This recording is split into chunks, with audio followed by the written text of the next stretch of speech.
मुख्यमंत्री नीतीश कुमार लगातार अपना वादा निभा रहे हैं और इसी के तहत आज एक बार फिर मुख्यमंत्री महिला रोजगार योजना के तहत 25 लाख महिलाओं के बैंक खाते में 10-10 हजार रुपए की राशि भेजी जाएगी।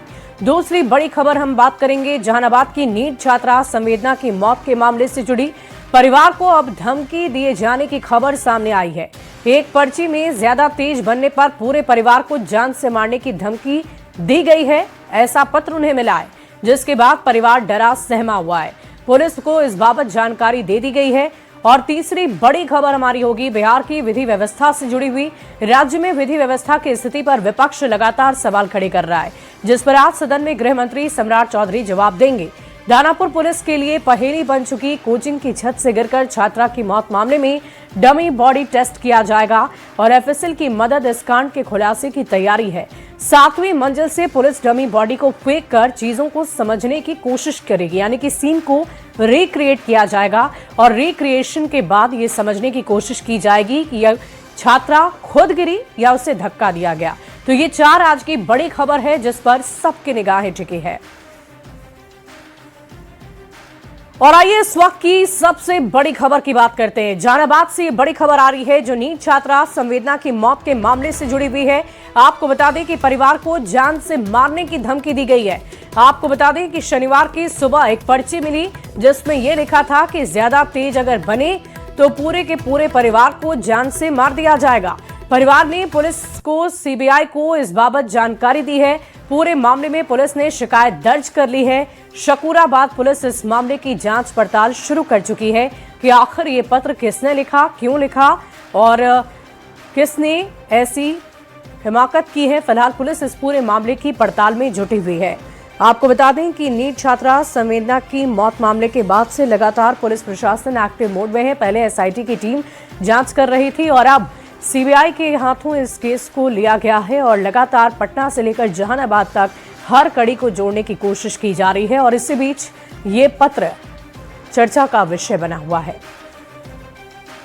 10, साढ़े 10, 11 में बाहरी जो खिड़की है तो खिड़की से अंदर की ओर किचन वाला रूम में, जिसमें एक तो पर्चा मिला, खाना जो बना रहे थे उनको, पर्चा पे कुछ धमकी भरा मैसेज लिखा हुआ था।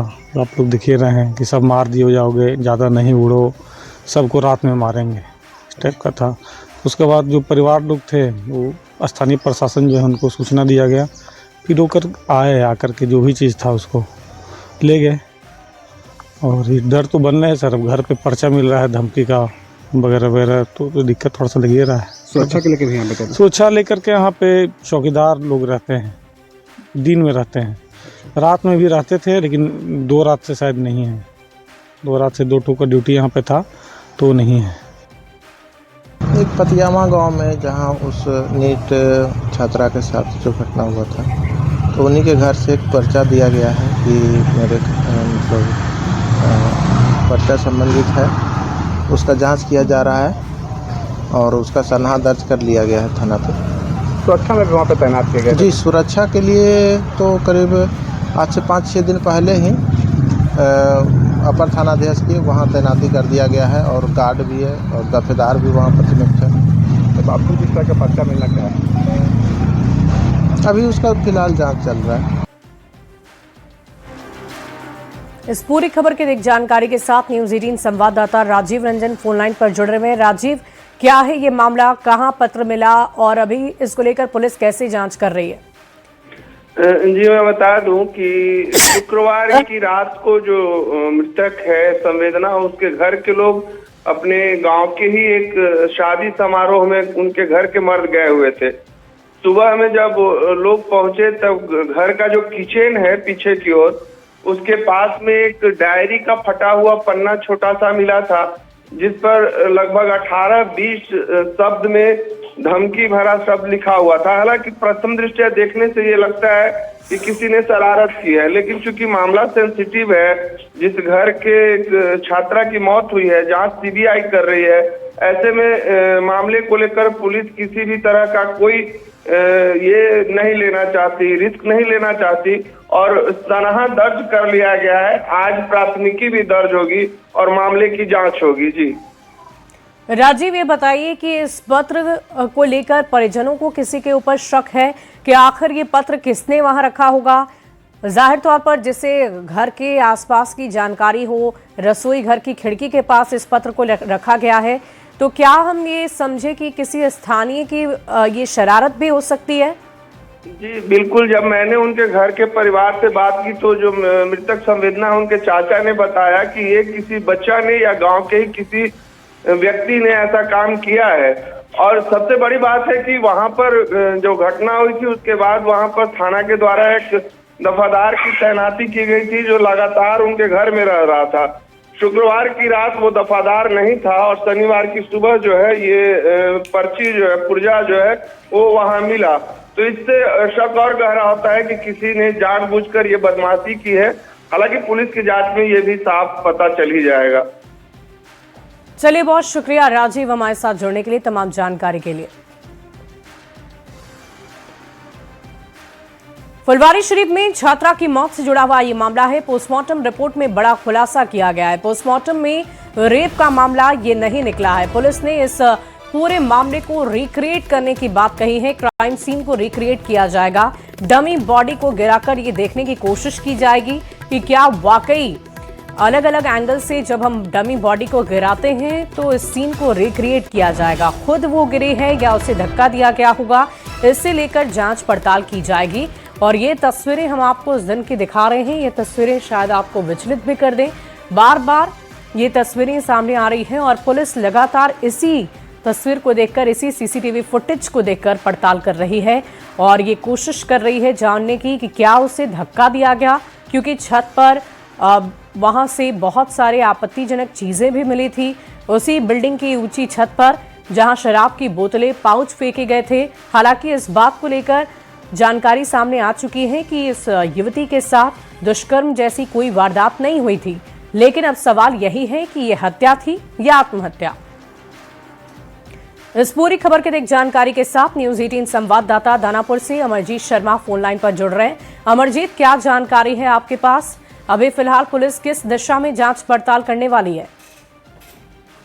इस मामले में एक अहम और अलग तरीके का जांच जो है पुलिस कर रही है और इस मामले में एफएसएल से जो है इस मामले में मदद ले रही है। और एफएसएल एक डमी जो है बॉडी बना करके जो है छत से गिराएगी अलग अलग तरीके से और उससे जो है ये सिद्ध करने की कोशिश करेगी कि ये हत्या है या आत्महत्या है। इस मामले में एक बात और भी पोस्टमार्टम रिपोर्ट में सामने आई है कि उसमें किसी तरह के दुष्कर्म की बात जो है नहीं सामने आई है। हालांकि उसमें भी जो है कॉज लगाया गया है। तो इस मामले में भी जो है अभी पुलिस गंभीर है और जांच किया जा रहा है। और दूसरी बात, जो जांच की बात छत के ऊपर से किया जा रहा है उसमें डमी गिराने की बात की जा रही है। तो पुलिस और एफएसएल मिल करके जो है उस डमी को गिरा करके ये जो है साबित करेगी कि आखिर ये हत्या है या आत्महत्या है। अमरजीत, ये पड़ताल कब होनी है? आज ही होनी है? आज ही इसके लिए समय निर्धारित किया गया है? कब करने वाली है पुलिस ये रिक्रिएशन ऑफ क्राइम सीन? जी देखिए, रिक्रिएशन की बात को लेकर के जब हमने थाना अध्यक्ष से बात किया तो उन्होंने कहा कि आज का समय मांगा गया है तो संभवतः आज हो सकता है और नहीं तो कल हो सकता है। तो आज संभावना है कि आज हो, नहीं तो कल तक जो है इसे पूरा कर लिया जाएगा। और जब पूरा किया जाएगा उस समय जो है किस तरह का सीन होगा वो उसी टाइम जो है देखने को मिलेगा। जी बहुत शुक्रिया अमरजीत हमारे साथ जुड़ने के लिए। इस पूरी खबर पर आप लगातार नजर बनाकर रखें। लखीसराय से बड़ी खबर आ रही है। 8 साल की नाबालिग के साथ दुष्कर्म हुआ है। पुलिस ने आरोपी को गिरफ्तार कर लिया है। बच्ची के परिवार ने शिकायत दर्ज करा दी है और शिकायत के आधार पर कार्रवाई की जा रही है। 45 साल का आरोपी गिरफ्तार हुआ है। घर के पास पुल तोड़ने के लिए बच्ची गई हुई थी। सुनसान जगह पर ले जाकर उसके साथ दुष्कर्म की वारदात को अंजाम दिया गया है। लखीसराय से बड़ी खबर आपको बता रहे हैं। 8 साल की नाबालिग के साथ दुष्कर्म हुआ। पुलिस ने आरोपियों को गिरफ्तार कर लिया है। बच्ची के परिवार ने शिकायत दर्ज करा दी है और उसी आधार पर कार्रवाई की जा रही है। त्वरित कार्रवाई करते हुए महल चौकीदार, थानाध्यक्ष एवं साथ के जो बल थे उनके द्वारा त्वरित कार्रवाई करते हुए जो एक्यूज्ड है उसको घटनास्थल से गिरफ्तार किया गया है। इसके साथ ही एफएसएल की टीम भी वहां पे पहुंची। घटनास्थल पर खून के धब्बे, खून लगी हुई चादर, तकिए पर खून से सना हुआ तकिया और अन्य साक्ष्य जो घटना की पुष्टि करते हैं वो वहाँ से बरामद किया गया है। पूरी तरह से एफएसएल के द्वारा इसमें साक्ष्य वैसे साक्ष्य संकलित किए गए हैं जो कि इस घटना को न सिर्फ पुष्ट करता है बल्कि जो है इसमें आगे ट्रायल में हमें जो है सजा दिलवाने में मदद करेगा। और इस पूरी खबर की एक जानकारी के साथ संवाददाता राकेश रंजन फोन लाइन पर जुड़ रहे हैं। राकेश, क्या जानकारी आपके पास? पुलिस कैसे तहकीकात कर रही है? बिल्कुल, देखिए जैसे ही कल बच्ची जो है लेफ्टी चौकी थाना क्षेत्र की घटना है। बच्ची स्कूल तोड़ने गई, उसी दौरान जो है गांव का ही एक व्यक्ति जो है बच्ची को पहला पुतला करके अपने घर में ले गया और उसके साथ रेप घटना को अंजाम दिया। घटना के बाद तुरंत जब परिजन बच्ची को खोजने लगे तो पता चला कि घर में पूरा बच्ची के रोने की आवाज आ रही थी। तो जो पीड़िता है बगल के। चलिए, बहुत शुक्रिया राकेश हमारे साथ जुड़ने के लिए, तमाम जानकारी के लिए। शेखपुरा से बड़ी खबर आ रही है। 8 साल की बच्ची के साथ दुष्कर्म हुआ है। मुस्लिम युवक पर आरोप लगे हैं। आरोपी मोहम्मद समी गिरफ्तार हो गया है। नवादा के कौवाकोल से गिरफ्तारी हुई है। दो समुदाय के बीच तनाव की संभावना को लेकर कार्रवाई की गई है। ये बड़ी खबर शेखपुरा से आपको बता रहे हैं। मुस्लिम युवक पर 8 साल की बच्ची के साथ रेप की घटना को अंजाम देने का आरोप लगा है।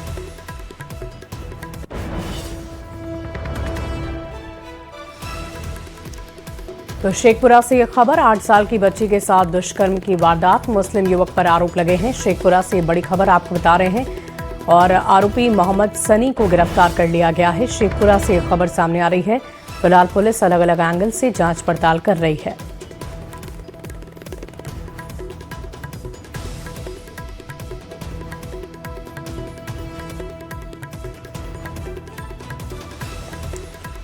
हम लोगों ने निरंतर प्रयास जारी रखा और बाद में इनको इनके अन्य जिले में छिपे हुए ठिकाने से रात में देर रात्रि इनकी गिरफ्तारी हम लोगों ने सुनिश्चित कराई है।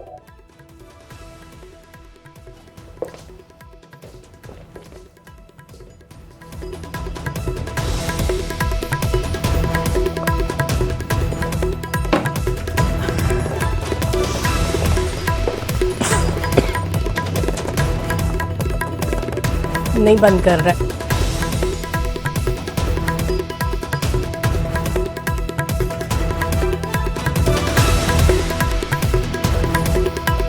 की संभावना को लेकर कार्रवाई की जा रही है। यह खबर आपको बता रहे हैं। और देखिए, इस पूरी खबर के एक जानकारी के साथ न्यूज 18 संवाददाता अजीत हमारे साथ फोन लाइन पर जुड़ रहे हैं। अजीत, क्या जानकारी आपके पास? पुलिस किस एंगल से जांच पड़ताल कर रही है? बिल्कुल, घटना की संवेदनशील माना गया है। पुलिस ने भी गंभीरता से इस मामले को लिया है और एसडीपीओ के नेतृत्व में एक टीम गठित कर त्वरित कार्रवाई करते हुए आरोपी की गिरफ्तारी हो गई है। उसके बावजूद भी एसपी ने कहा है कि जो भी इस आरोपी को संरक्षण दे रहे थे अथवा सहायता पहुंचा रहे थे वैसे लोगों पर कार्रवाई भी की जाएगी, उसे भी चिन्हित किया जा रहा है। जी चलिए, बहुत शुक्रिया आपका हमारे साथ जुड़ने के लिए अजीत।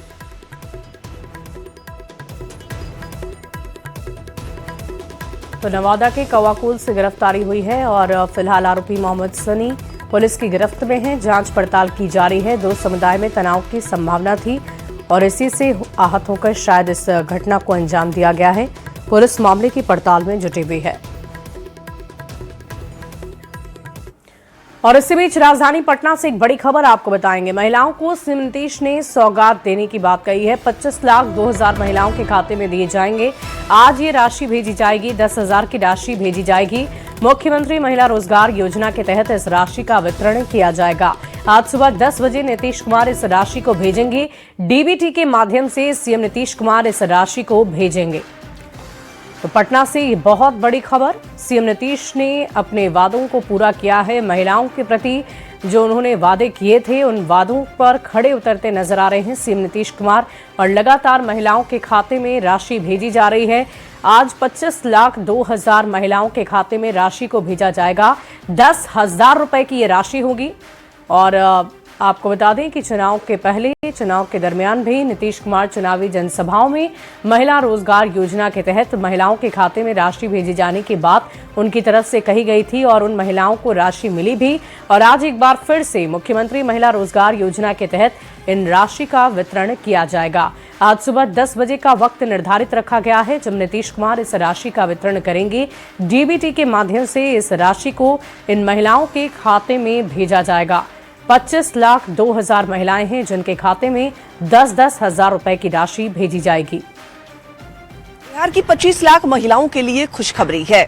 मुख्यमंत्री महिला रोजगार योजना के तहत आज 25 लाख महिलाओं के खाते में 10-10 हजार रुपए ट्रांसफर किए जाएंगे। जी हां, लगातार मुख्यमंत्री महिला रोजगार योजना के तहत महिलाओं के खाते में 10-10 हजार रुपए भेजे जा रहे हैं और उसी सिलसिले में आज भी 25 लाख महिलाओं के खाते में 10-10 हजार रुपए भेजे जाएंगे।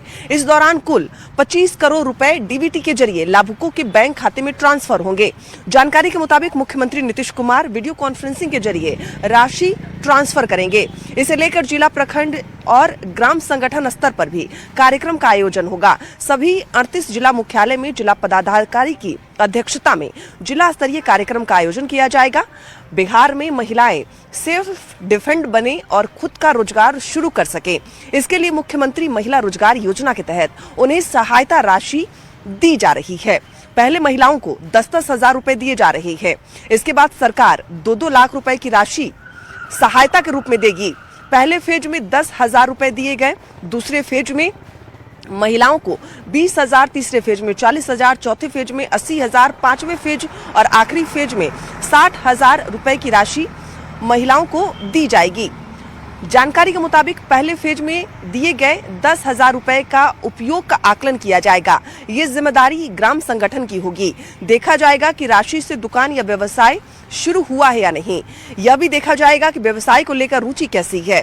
ग्राम संगठन रिपोर्ट ब्लॉक लेवल पर भेजेगा। इसी के आधार पर आगे की राशि जारी करने का निर्णय लिया जाएगा और उसकी प्रक्रिया पूरी की जाएगी। लेकिन उसके मद्देनजर आज 25 लाख महिलाओं के जो खाते हैं उसमें 10-10 हजार रुपए भेजे जाएंगे। यानी जो महिला रोजगार करना चाहती है, मुख्यमंत्री महिला रोजगार योजना से जुड़ना चाहती है, जिसने अप्लाई किया है और वो स्वयं कुछ व्यवसाय कर सके, इसके मद्देनजर जो सहायता राशि है वो आज 25 लाख महिलाओं के खाते में दी जाएगी।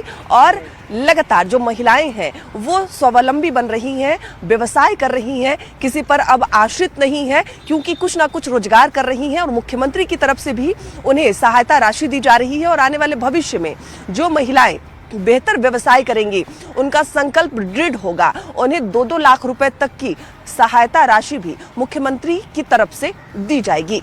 कैमरामैन संत के साथ विनीता मिश्रा, न्यूज़ 18 पटना।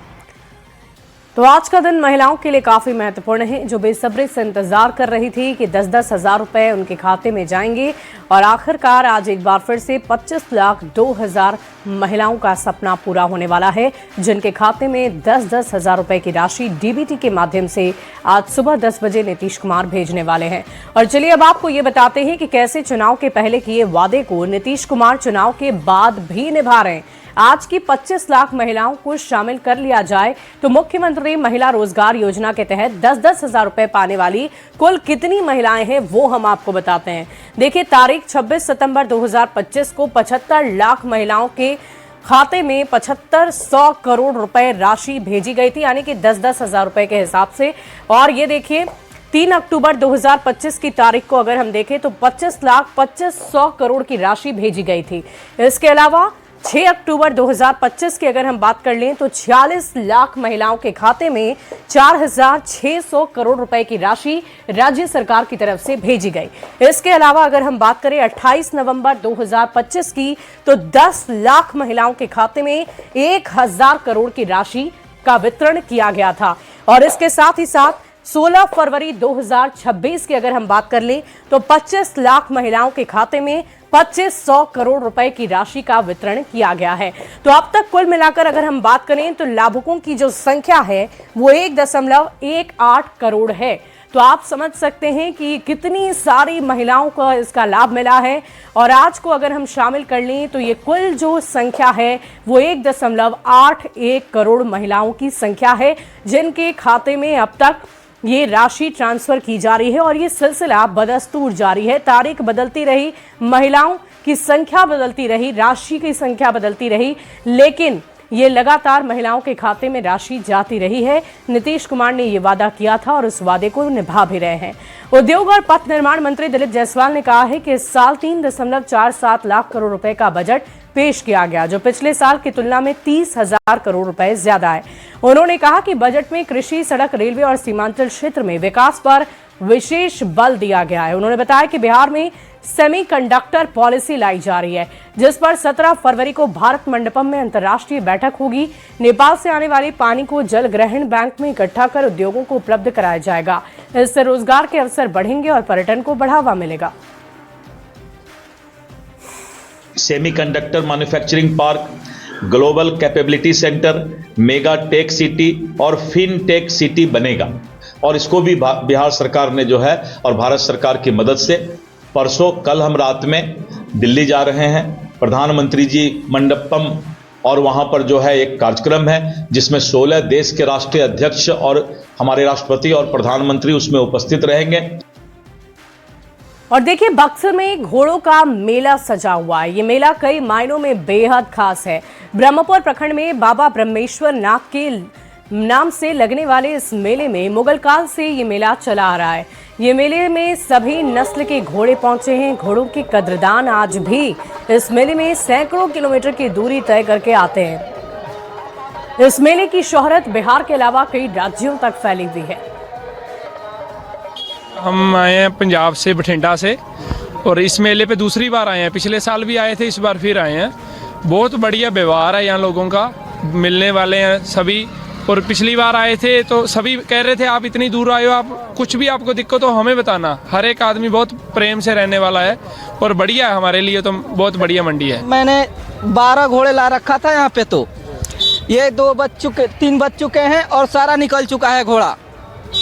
क्या कीमत होती है घोड़ों की? इस घोड़े की कीमत है 2.5 लाख रुपए जी। इस घोड़े की कीमत है 2.5 लाख। ये रेस पे उतर सकता है? ये रेस पे उतर सकता है सर।